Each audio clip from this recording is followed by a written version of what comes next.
Okay, please excuse me, the video stopped. Just so I've got this lamp post here.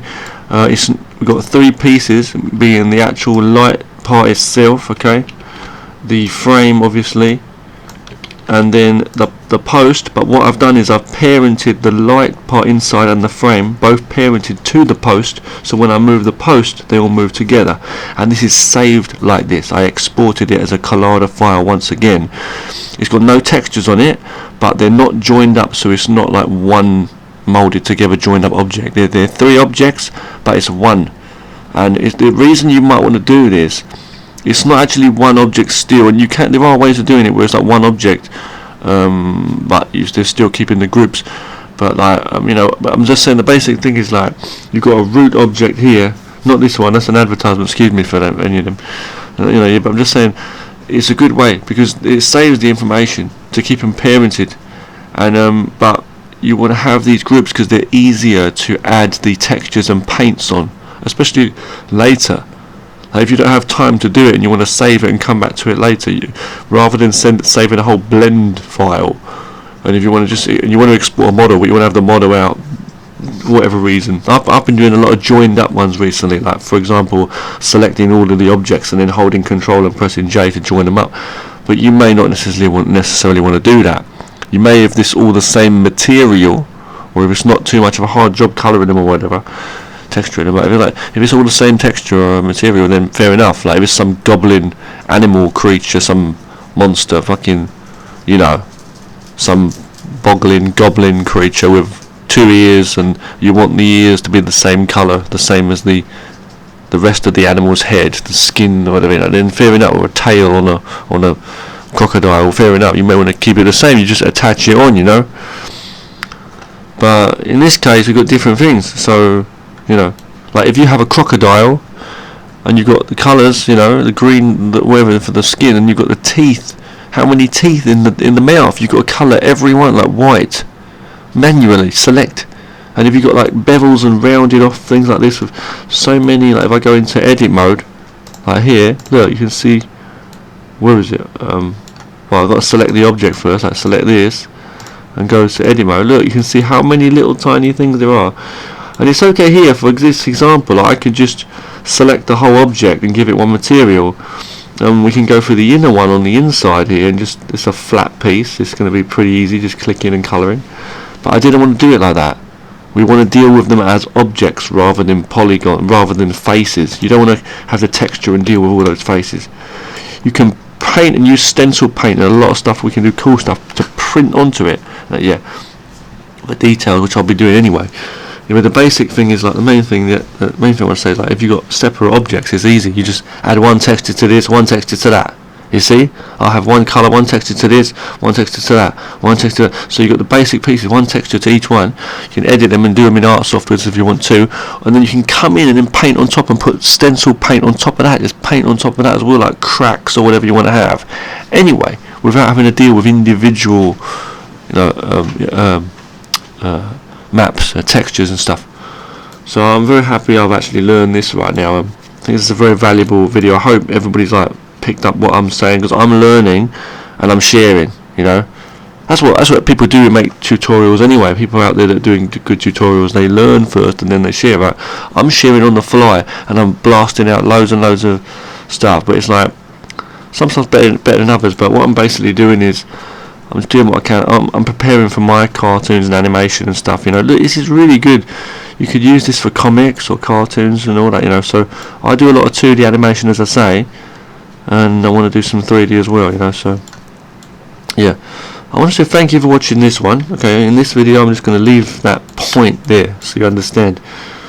Okay, so yeah, thanks for watching. We just turn this one off and show you what I've got here. I've got another Blender file open, as I say. I'm just going to go there for now and just hit save on that. It's okay because they're just individual objects, but I'm just working on these different individual lamp posts and stuff. I'm going to keep the height of this one. I'm just going to delete the that light, the two parts to that light, the top part. It's a different height, may come in handy, I was going to give squared off bottom type ones and different things. We're going to have different kinds of street lights and signs and things, and attach different things to them, the sides. You may even have like road signs, you know, those ones where they branch off different branches telling you what different directions to go to. You might see them anywhere on the road. You might see them in some park or something saying go this way to go there, go this way to go there, you know, things like that. Different street lights, or like rows of street lights, or like multiple ones either side, things like that, you know. We'll get onto other stuff like bus stops and stuff too.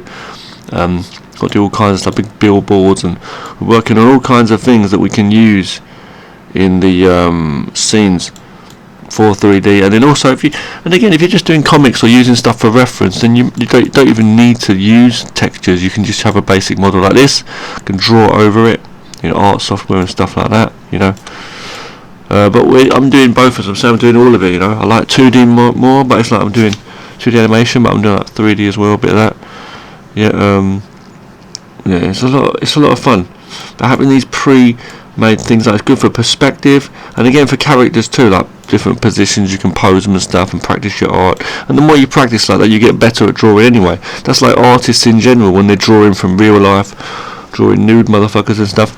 They draw, and they, you know, excuse me, but they do, yeah, they draw, you know, from real life, and they get better at doing it, you know what I mean. It improves your art. So you might call it cheating, but I think it's a way of improving your art. If you practice drawing straight lines all the time on a ruler, it's like fucking, you know, it's like we call it stabilizer wheels on a bike for kids or something, or floats and armbands for kids learning to swim. I can't even swim or ride a bike, but, you know, do martial arts though. But you know, I'm just saying, you know, things like that, right? A ruler's going to help you. Stabilizer is going to help you. You can draw a straight line later on, more easier, you know. So, you know, it's quick and easy. Tools that are used, like technology and tools in general, they're made to help people. You know, that's what they're for, right? That's why we have them. So yeah, you can see this here is a rough setup for a building. I've got a ruler thing I made there, as I say, that I made myself just to help me for a guide. I just put this here like a 2-story building height. You can see, you know, just imagining where the windows and the doors are to keep the height. So if I was going to make other things like rubbish bins or cars or anything here, I can measure the right sizes, so I know what the right sizes will be. Now sometimes you maybe, I'll just show you very, very quickly. Hit file and save quickly. Sometimes you may be like able to just make a really quick thing like this, like make a car, put a few cubes together and make one, or even make a small one. You don't need to even make it. You can make such a simple small thing, you know, like I could do this, I can make a car or whatever. I don't even have to do the wheels even. I can just imagine the height of it, the basic thing, you know.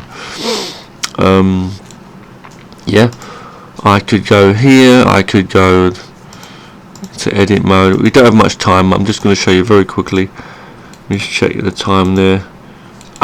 Edge mode, edge select mode. We don't have much time, just very quickly. Holding shift and left click into multiply select.